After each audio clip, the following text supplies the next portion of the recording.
નમસ્કાર, હું Rinku Prajapati public Indian ન્યૂઝમાં આપનું સ્વાગત કરું છું। શરૂઆત કરીએ આજના સમાચારની। સાંઈબાબા મંદિરમાં રતન ટાટાએ શ્રદ્ધાંજલિ તથા નારી સુરક્ષા થીમ પર 1551 વાનગીઓનો મહાઅન્નકૂટ ધરાવાયો।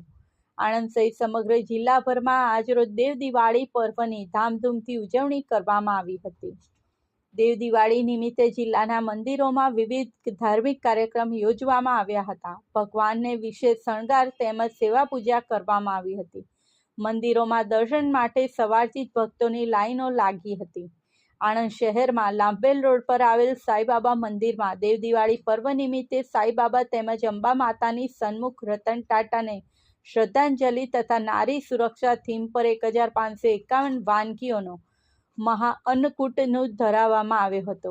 આ મહાઅન્નકૂટના દર્શનાર્થે મોટી સંખ્યામાં ભક્તો ઉમટી પડ્યા હતા। બોરસદ તાલુકાના બોચાસણ સ્થિત BAPS સ્વામિનારાયણ મંદિર ખાતે મહંત અને સદગુરુ વર્ય પૂજ્ય ત્યાગવલ્લભ સ્વામીની ઉપસ્થિતિમાં દેવ દિવાળી પર્વની ઉજવણી કરવામાં આવી હતી। આ પ્રસંગે BAPS સ્વામિનારાયણ સંસ્થાન મહેડાવ, આણંદ, નડિયાદના સંતો અને ચરોતર પંથકના હરિભક્તો દર્શન અને સત્સંગ સભાનો લાભ લેવા ઉપસ્થિત રહ્યા હતા। સંતોએ હરિભક્તોને દેવ દિવાળી નિમિત્તે સત્સંગ સભામાં આશીર્વચન પાઠવ્યા હતા।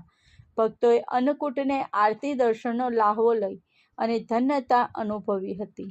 આ સાથે આજના સમાચારને અહીં સમાપ્ત